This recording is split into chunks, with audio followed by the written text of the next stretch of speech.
नमस्कार, आप देख रहे हैं the VU news powered by Vinay Ujala. आइए नजर डालते हैं आज की प्रमुख खबरों पर। कंगाल होता पड़ोसी देश पाकिस्तान की आर्थिक हालत दिन ब दिन बदतर। तेलंगाना कांग्रेस में नई टीम की घोषणा, 27 उपाध्यक्ष और 69 महासचिव नियुक्त। चुनाव की तैयारियों को मिलेगी रफ्तार। महाकुंभ भगदड़ की नई रिपोर्ट पर विपक्ष हमलावर, अखिलेश सुप्रिया ने सरकार से मांगा जवाब। श्री बांके बिहारी कॉरिडोर प्रोजेक्ट को मिली अंतिम मोहर, 5 एकड़ भूमि पर होगा निर्माण। दिल्ली में मोदी सरकार के खिलाफ युवा कांग्रेस का हल्ला। शशि थरूर के नेतृत्व में प्रतिनिधि मंडल ने अमेरिका का दौरा समाप्त किया। क्रिकेट में चमक रहा एमपी का सितारा, एमपीएल बना प्रतिभा का हब। राजा हत्याकांड में सनसनी, सामने खड़ी सोनम चीख कर बोली मार दो इसे। छत्तीसगढ़ हाईकोर्ट को मिला धमकी भरा ईमेल, सुरक्षा व्यवस्थाएं कड़ी। नशीली दवाओं की बिक्री पर एक्शन, 25 मेडिकल स्टोरों का लाइसेंस सस्पेंड।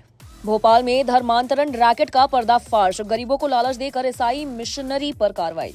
बीजेपी पार्षद ब्रजला सचान पर फर्जी ओबीसी प्रमाण पत्र से चुनाव लड़ने का आरोप। बीजेपी नेता आलोक गर्ग पर महिला से छेड़छाड़, अश्लील बातें और धमकी का आरोप। पुलिस कमिश्नर ने 32 पुलिसकर्मियों को उत्कृष्ट कार्य करने के लिए नगद पुरस्कार दिया। हबीबगंज पुलिस ने पकड़े 2 शातिर चोर, 10 लाख के जेवर बरामद और 75 चोरियां कबूल।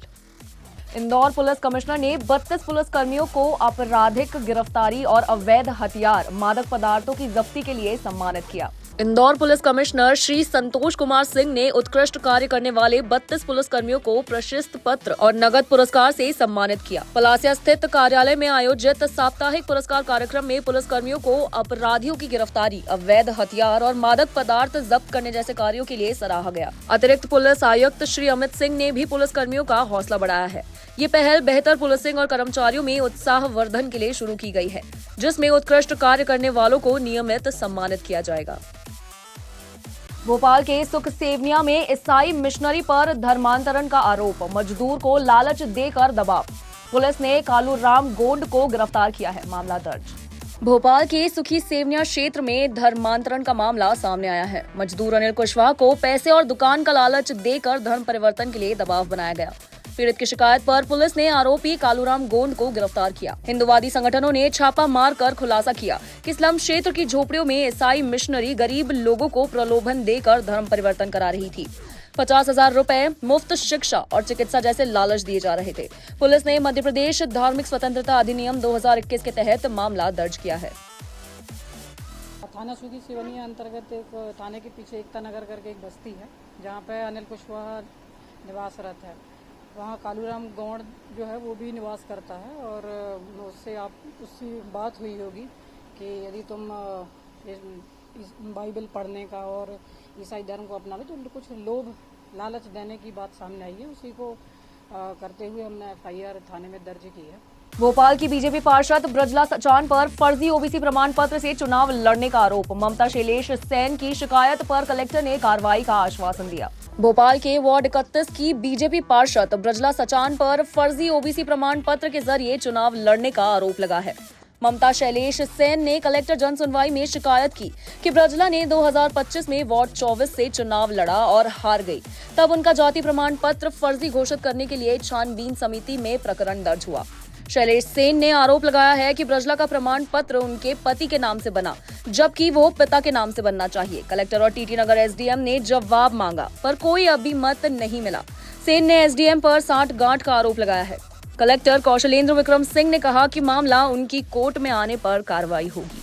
हमने जो पार्षद वार्ड नंबर 31 की पार्षद श्रीमती ब्रजला सचान, इनके लिए जो जाति प्रमाण पत्र बना है, जो जाति प्रमाण पत्र बनता है पिता के नाम से बनता है। इन्होंने पति के दस्तावेज लगाकर और पति के नाम से जाति प्रमाण बनवाया है, जो कि हमने कई बार जन सुनवाई में यहाँ पे शिकायत भी की है। और शिकायत होने के बाद छानबीन समिति में भी चल रहा था केस। छानबीन समिति ने भी कलेक्टर एसडीएम साहब को दोनों को अपना अभिमत देने के लिए कहा है, पर लेकिन ये टीटी नगर एसडीएम हैं, वो क्या लेन देन का मामला क्या है कि बहुत देरी कर रही है। ये सन 2015 से केस चल रहा है, ये देरी क्यों हो रही है? इसमें कुछ ना कुछ लेन देन का मामला है जरूर।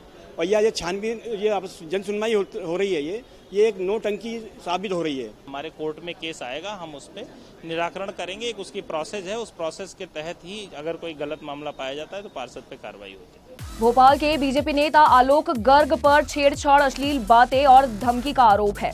कोए फिजा थाने में मामला दर्ज। पुलिस जांच शुरू कर गिरफ्तारी जल्द होगी। राजधानी के गर्ग इलेक्ट्रॉनिक्स के संचालक और बीजेपी नेता आलोक गर्ग पर एक प्रतिष्ठित महिला से छेड़छाड़, अश्लील बातें करने और जान से मारने की धमकी देने का आरोप लगा है। महिला की शिकायत पर कोहेफिजा थाने में प्रकरण दर्ज किया गया। गर्ग पर पहले भी पत्नी की शिकायत पर घरेलू हिंसा का मामला चल रहा है। पुलिस ने जांच शुरू कर दी है और जल्द ही गर्ग की गिरफ्तारी की बात कही है। मुकदमा पंजीबद्ध हुआ है कोहेफिजा थाने में। कुछ गर्ग हैं उनके विरुद्ध, जिसमें विवेचना की जा रही है। विवेचना के पश्चात जो भी वैधानिक कार्रवाई होगी की जाएगी। क्या शिकायत की गई?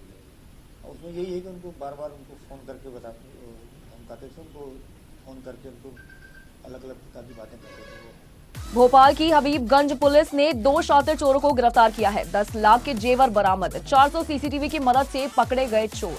भोपाल की हबीबगंज पुलिस ने 2 शातिर चोरों को गिरफ्तार कर 10 लाख के सोना चांदी के जेवर बरामद किए हैं। एडिशनल डीसीपी शैलेंद्र सिंह चौहान ने बताया कि आरोपी पॉश कॉलोनियों के सुनसान घरों को निशाना बनाते थे।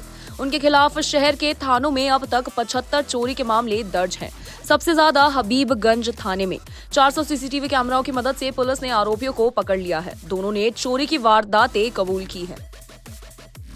कुख्यात नकबजन को गिरफ्तार किए गए हैं। लगभग 75 मामलों की लिस्ट है जिसमें इसको आरोपी बनाया गया है। इसके अलावा कई मामले प्रतिबंधात्मक कार्रवाई के हैं जिसमें इसके खिलाफ की कार्रवाइयाँ की गई हैं। हैबिचुअल ऑफेंडर होने के नाते 110 की कार्रवाई की गई हैं, परंतु जमानत का लाभ लेकर पुनः इस अपराध को व्यावसायिक तौर पर इस्तेमाल करता है और लगातार छूटने के बाद ये आरोपी पुनः उसी कार्य को करता है। इसके द्वारा हबीबगंज में E7 में चोरी की गई थी। जो भवन स्वामी, मकान स्वामी, वो कहीं बाहर गए हुए थे, उसी का फ़ायदा उठाकर इस द्वारा कैश और ज्वेलरी चोरी की गई है। इसमें लगभग अधिकांश मशरूका बरामद हो गया है और इसमें आरोपी के टेक्निकल जो एनालिसिस के आधार पर किसी और घटनाओं में इन्वॉल्वमेंट और लोगों की इसमें भूमिका के संबंध में ये लोग जांच कर रहे हैं। इसमें 2 लोगों को इन लोगों ने गिरफ्तार किया है। ऐसी ही खास खबरों के लिए बने रहे हमारे साथ द व्यू न्यूज पर, पावर्ड बाय विनय उजाला।